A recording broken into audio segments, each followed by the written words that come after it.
Hello बच्चों, आज हम क्लास थर्ड की इंग्लिश की बुक मैरीगोल्ड की यूनिट 4 को रीड करेंगे। ठीक है, इसमें मैं एक पोएम को करा चुका हूँ। ठीक है, और उसका मैं लिंक अपनी इस वीडियो की डिस्क्रिप्शन में नीचे डाल दूंगा। ठीक है, वहाँ से आप इसको विजिट कर सकते हैं। ठीक है, और आज में ये इसमें एक स्टोरी है, अ लिटिल फिश स्टोरी। एक छोटी सी इसमें फिश होती है। ठीक है, तो हम इसको स्टार्ट करते हैं। There are a great many million fish in the sea, कि एक टाइम वहाँ मतलब बहुत सारी मिलियंस फिश रहती थी। कहाँ पर? सी में। ठीक है, but this story is about just one of them and a very small one at that. सिर्फ जो ये कहानी है, ये एक उनमें से एक मछली की है, पर वो जो बहुत ही स्मॉल है।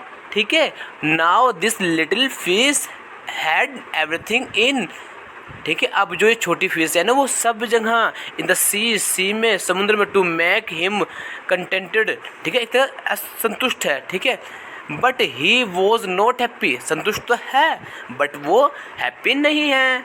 ठीक है, मतलब दुखी है। यू विल लाफ वैन, और जब मैं आपको बताऊंगा तो तुम भी आप हंसोगे। ठीक है, when I tell you why he was not, क्योंकि जब मैं आपको बोलूँगा ना कि ये क्यों खुश नहीं थी। ठीक है, आप भी थोड़ा सा एक सोचोगे। तो he was unhappy because he was so very small. वे इसलिए अनहैप्पी थी, इसलिए वो दुखी रहती थी क्योंकि वह सबसे छोटी थी इसमें। ठीक है, जैसे कि आप यहाँ पे इसमें देख पा रहे हैं, ये बिल्कुल सैड है। ठीक है, it is very hard to be such a little mint of fish. ठीक है, और ये बहुत हार्ड है, कितना बेकार है कि मैं कितनी छोटी सी हूँ। ठीक है, वो ऐसे कर रही है, मतलब कि छोटा बच्चा होना कितना बेकार होता है, कि छोटा सा होना कितना बेकार लगता है, वो ऐसे वो बता रही है। ही वुड से, उसने कहा, ओवर एंड ओवर अगेन, मतलब बार बार इसी बात को रिपीट कर रही है, क्योंकि मैं तो बहुत छोटी हूँ। ये ऐसे मतलब ऐसे वो बोले, कौन? Little fish. If I were only larger, okay, यदि मैं एक लार्जर होती, मतलब कि एक मैं बड़ी मछली होती, हाउ मच हैप्पियर, मैं कितना खुश होती, I could be. And he said it so many times that I think he believed it, और मैं फिर वो बोलती है कि मैं बहुत समय की that I think he believed, और फिर मैं सोचती कि मैं कितने एकदम वो समय पर विश्वास करते हैं। मतलब जैसा वो ऐसे सोचती है, जैसे मैं एक बड़ी होती मछली होती तो कितना खुश होती और लोग मेरे बारे में सोचते और विश्वास करते। ठीक है, one day he was swimming a large with the rest of his school and thinking, वो एक बार वह स्विमिंग कर रही थी अपने स्कूल में। ठीक है, मतलब ऐसे से वही वहाँ पे वो स्विमिंग कर रही थी, तो एंड थिंकिंग, और वो सोच रही थी, नो डाउट, मतलब कि कोई संदेह नहीं, how much more the larger fish had to be thankful, की जो बड़ी बड़ी मछलियाँ होती है वो कितनी खुश होती होगी। For then he when suddenly, लेकिन जब वह अचानक से, विद नो वरिंग, बिना सावधानी के, वरिंग मतलब चिंता के, ये बोल सकते चिंता के, they found them self in the mess of a great net, जब वो पाती है उन सबको, मतलब अपने आप, मतलब पाती है, ये वैसे एक होता है ग्रेट मैस होता है, एक तो बोलते हैं जाल। ठीक है, वो there was much floating and splashing as the net was drawn up out of the water into the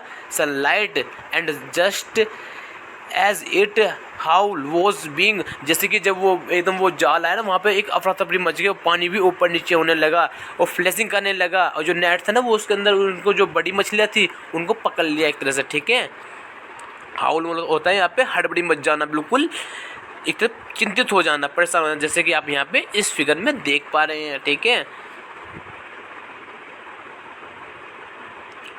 empty into the boat, और उनको सबको पकड़ के ना उस बोट में डाल दिया गया। The smallest fish in the school wriggled through the mesh and slipped back into the cool clear water. और वापस वो उसमें से, उस जाल में से ना, उस नेट में से वो एकदम स्लिप कर गई और वापस अपने उस ठंडे पानी में चली गई। हाउ गॉड इट फेल्ट, और फिर कहते कितना, मतलब फिर एक तरह से फिर फेल्ट महसूस करती है। ही स्वाम हेयर एंड देयर, और वहाँ देखती है इधर उधर ना, शाम को जब तैरते हुए इधर उधर देखती है। एंड एवरीवे, प्रत्येक जगह। And some of the fish who knew he will well all the rest of his life said that they never again heard him say that he wished to be anything but a little fish। मतलब फिर वो मतलब उसी फिर उसमें वो उसी सी में देख देते पानी के अंदर कि वो मतलब बताना चाहती है कि जो छोटा होना, जो छोटा सा होना कितना अच्छा होता है, जिससे वो उस नेट से वो बच गई थी। वो कहते हैं कि जो छोटे होना भी बहुत अच्छा होता है, ठीक है, anything but a little fish, ठीक है, ऐसे वो बोलती है कि जो छोटे बच्चे होते हैं कि छोटा होना भी बहुत अच्छा होता है, ठीक है। चलो देखते हैं कि हमने यहाँ पे क्या क्या न्यू वर्ड्स सीखे हैं। मिलियन, मिलियन होता है, इससे एक मिलियन में 10 लाख होते हैं ना। वो फ्लोटिंग करना, फ्लोटिंग मतलब से पानी से उछाल जाता है ना ऊपर, जैसे ये मैस, मैस होता है जैसे नेट होता है ना, वो नेस, वो देखा हम नेट जाल देखा था। वो हाउल मतलब अफरा तफरी मच जाना, वहाँ एक तरह से हड़बड़ी मच जाना। कंटेनेंट, कंटेंट होता है, कंटेंट में होता है यहाँ पे संतुष्ट होना। स्प्लेजिंग, स्प्लेजिंग में होता है जैसे कि आप पानी लेते हैं ना, जैसे आप पानी लेके उसको एक तो स्प्लेजिंग करते हैं ना, इसको उस तरह से वो कहते हैं स्प्लेजिंग करना, ठीक है। एम्प्टीड मतलब होता है खाली, ठीक है। रिगल्ड, जैसे आप देख पा रहे हो रिगल्ड जैसे होता है, जैसे कि रिगल्ड वार्निंग, ठीक है। रिगल्ड इसको बोलते हैं, जैसे यहाँ पंख होते हैं ना इसके फिश के, वो रिगल्ड करती है, एक तरह से बुलबुले टाइप के बोल सकते हैं, ठीक है। इसको जैसे कहते हैं पंख की बात करते हैं, वो वार्निंग मतलब होता है चेतावनी, ठीक है। यहाँ पर हमने ये इसके न्यू वर्ड्स सीखे हैं, ठीक है। और इसके अब हम यहाँ पे क्वेश्चन आंसर देखेंगे।